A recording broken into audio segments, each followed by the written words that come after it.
친구들 안녕하세요. 사회 시간입니다. 우리 그동안 우리나라에 대해서 쭉 공부를 해오고 있었어요.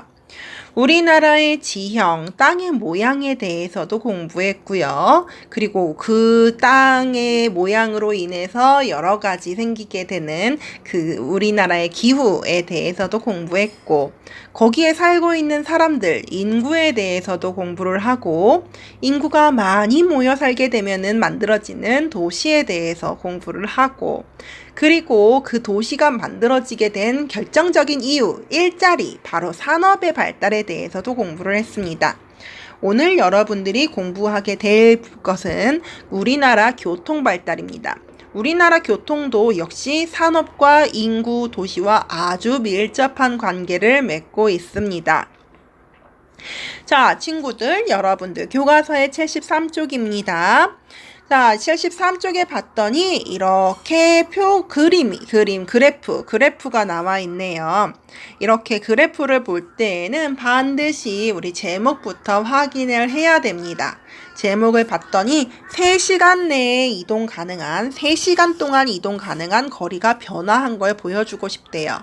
1970년대에는 기차를 타고 3시간 동안 가면 이만큼 갈 수 있었지만 2004년 이후에는 여기서부터 기차를 타면 3시간 만에 부산까지 도착을 할 수 있다고 하네요. 자, 그러면 1970년대에서 이렇게 이만큼 김천까지 못 갔는데 2004년에는 부산까지 갈 수 있게 된 것에는 아주 결정적인 계기가 있겠죠. 그 결정적인 계기가 뭐냐 하면 바로 KTX입니다. 고속열차죠. 굉장히 빠른 속도로 달리는 KTX가 2004년에 생기게 되면서 부산에 2시간 40분 만에 도착할 수 있게 되었어요. 그럼 그 전에는 얼만큼 만에 도착할 수 있었느냐? 2004년에 KTX가 생기기 전에 선생님이 기억하는 기차들은 3종류가 있었어요. 무궁화호, 비둘기호, 새마을호. 오, 완전 촌스럽죠, 이름. 무궁화, 비둘기, 무궁화, 비둘기, 새마을이라니. 이렇게 촌스러운 이름을 가진 기차들이 있었는데, 이 중에 제일 느린 기차는 비둘기호였어요. 비둘기호가 있었는데 이 비둘기호를 서울에서 타면은 부산까지 도착하는데 12시간이나 걸렸대요. 그리고 만약에 제일 빠른 새마을호를 서울에서 타고 부산까지 간다면 5시간이 걸렸다고 해요. 선생님도 어렸을 때 기차를 이렇게 타고 다닐 때 빠른 새마을호를 타고 싶지만은 사실 이렇게 3가지 중에 당연히 제일 빠른 게 제일 비싸겠죠. 새마을호는 너무너무 비싸가지고 이제 아주 싼 비둘기호나 무궁화호 조금 용돈이 많이 있으면은 무궁화호를 타고 다녔던 것 같아요. 자, 이렇게 해서 예전에는 부산까지 가는데 총 5시간, 빨리 가야 5시간, 느리게 가면 12시간이나 걸렸어요. 하지만 2004년 이후에 KTX가 생기면서 서울에서 부산까지 2시간 40분 만에 갈 수 있게 되었죠. 그 이야기는 무슨 뜻이냐? 만약에 서울에 살고 있는 선생님이 일요일 날 아침에 눈을 떴어요. 그런데 그날따라 부산 돼지국밥이 먹고 싶은 거야. 그럼 어떻게 해요? 바로 일어나서 기차표를 예매를 한 다음에 출발해서 부산에 갑니다. 그러면 아침 9시에 서울에서 출발하면 부산에 11시 40분에 도착을 하겠죠. 그러면 이제 맛있는 돼지국밥을 점심으로 먹을 수 있는 거예요. 그리고 다시 기차를 타고 서울로 돌아와도 저녁이 되지 않아요. 저녁은 또 서울에서 먹을 수 있어요. 이런 일이 생기는 게 바로 2004년 이후의 일이라는 거죠. 그 전에는 절대 그런 일은 불가능했었어요. 자, 이렇게 기차만 발달을 했느냐? 그렇지 않습니다. 여러분들 교과서 74쪽에 있는 지도도 한번 보도록 할게요.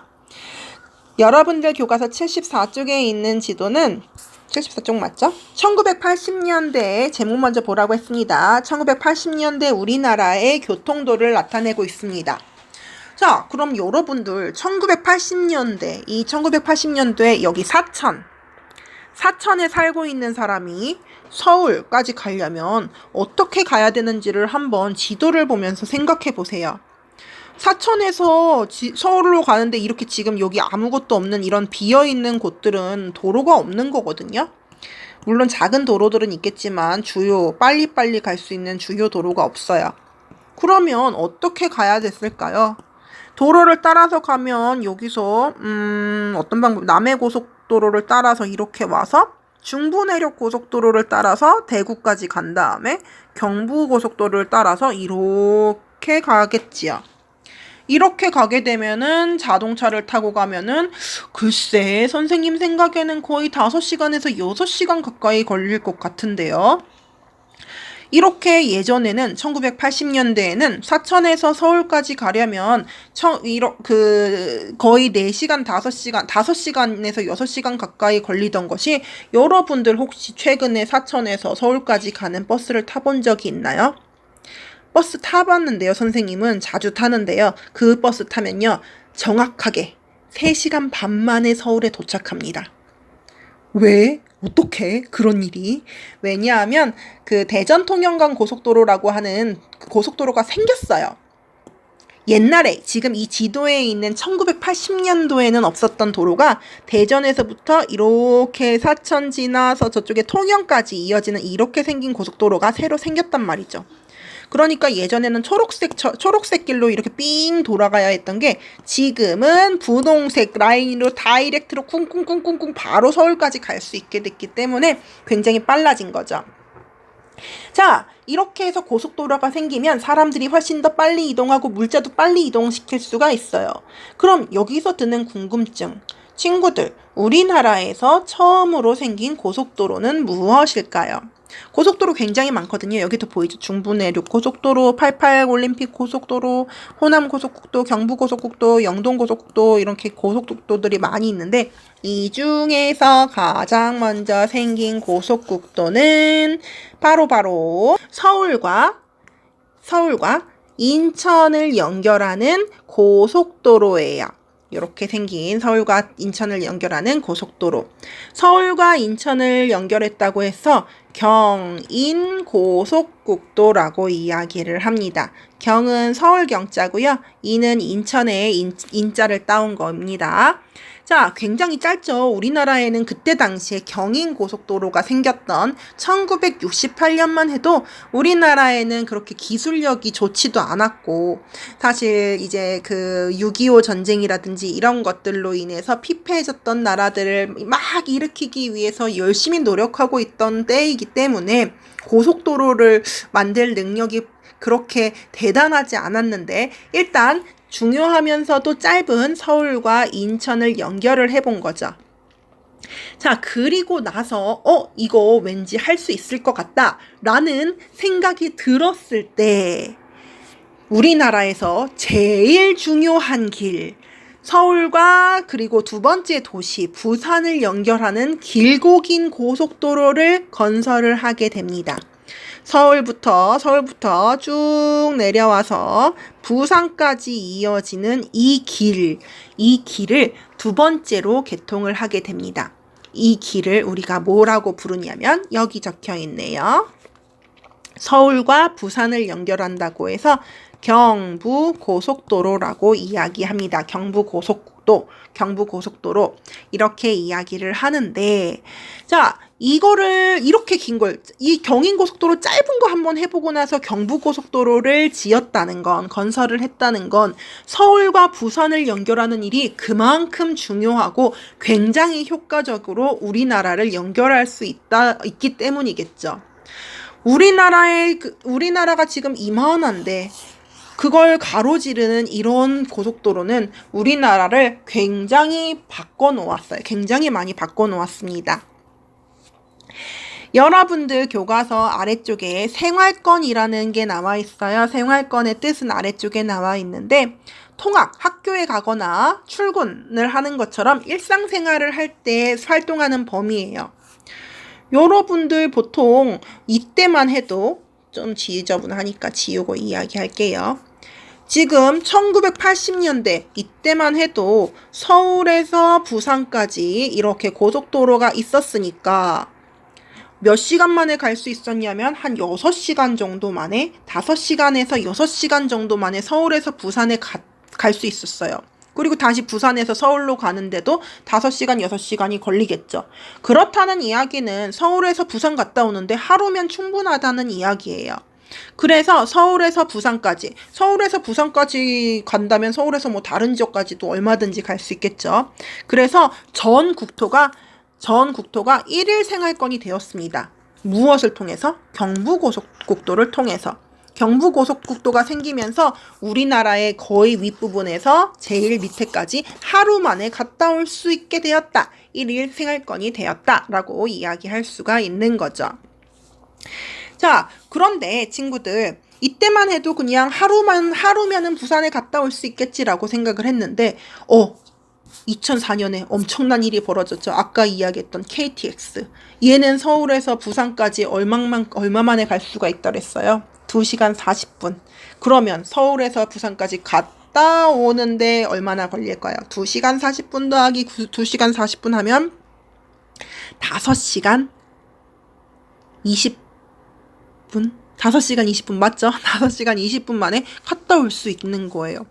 우리가 하루 중에서 5시간 20분은 그 반나절, 그러니까 아침 시간 아니면 오후 시간 이렇게 밤만 있어도 우리가 갔다 올 수 있는 시간이 되는 거죠.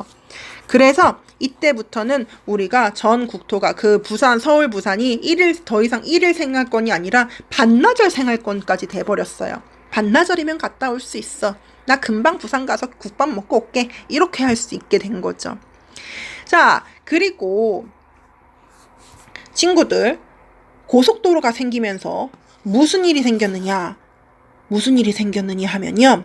항구의 수가 늘어났어요. 고속도로가 만약에 친구들 여기에서 이렇게만 고속도로가 있었다면 여기에만 항구가 있었을 거예요.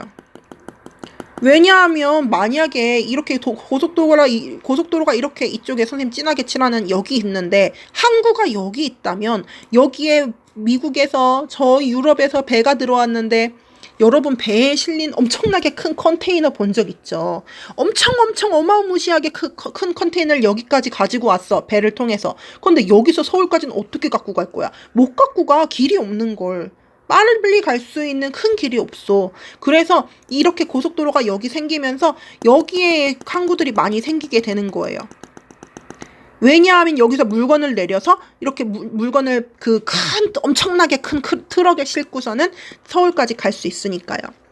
선생님, 왜 서울까지 가야 하나요? 서울에 엄청 많은 사람들이 살고 있으니까 그렇습니다. 근데 여러분들 지금 보면은 고속도로가 여러 개가 생겼죠. 서울에서 부산까지 경부고속도로도 있지만 중부내륙고속도, 88국도, 여기도 이렇게 이런 고속도로들이 많이 생기기 시작하면서 여기에도 항구가 생기고 얘네들 근처 이쪽에도 항구가 생기고 이쪽에도 항구가 생기고 이쪽 고속도로 이 근처에도 항구가 생기고 이렇게 항구의 수가 늘어났어요. 항구의 수가 늘어났다는 얘기는 외국에서 들어오는 배들도 더 많아졌다는 거예요. 배들이 많아졌다는 뜻은 원료들을 쉽게 공급할 수 있다는 뜻이에요. 그리고 이렇게 원료들을 쉽게 공급을 해서 뭔가 물건을 만들었어요. 물건을 다시 팔려면 다시 배를 이용해서 다시 수출을 할 수도 있지만은 비행기도 있으면 좋겠죠. 엄청 빠를 거니까. 비싸지만은 빠른 교통수단이 비행기죠. 그래서 이렇게 사천공항, 여수공항, 포항공항, 울산공항, 대구공항, 광주공항, 그리고 지금 여기는 김포국제공항만 있는데 이게 1980년대라서 그렇습니다. 인천공항은 나중에 생겼어요. 이렇게 공항들도 많이 늘어나면서 지역 간의 교류, 이 교류라고 하는 거는 물건의 교류일 수도 있고 사람의 교류일 수도 있고 모든 교류들이 활발해지게 되었습니다. 자, 이렇게 점점 우리나라의 교통이 발전을 하다 보니까 세상에 2018년도 불과 2년 전이죠. 2018년도에는 어떻습니까? 우리나라를 거의 거미줄처럼 철도와 항구와 그리고 고속도로들이 많이 연결을 하고 있죠.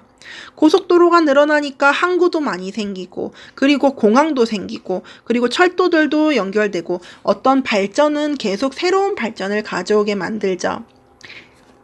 이렇게 해서 우리나라 온 국토가 정말로 그물처럼 연결되게 되었습니다. 자, 우리나라의 국토가 이렇게 그물처럼 연결되고 나니까 우리나라 사람들은 다른 지역에 가는 것을 굉장히 쉽게 생각을 하고 쉽게 이동을 합니다. 쉽게 이동하다 보니까 물자의 교류들이 활발해지죠. 그렇게 해서 우리나라 사람들이 서로가 서로를 굉장히 가깝게 느끼게 되는 결과가 나오게 되는 겁니다. 자, 여기까지가 이제 오늘 선생님이 여러분들에게 해줄 이야기예요. 그러면 친구들, 이제 여러분들, 선생님이 계속 엄청 빠르게 말을 한 것 같은데, 여기까지 우리나라 교통이 어떤 식으로 발달됐는지 이해할 수 있겠지요. 그래서 여러분들 이제 해야 할 일은 과제입니다.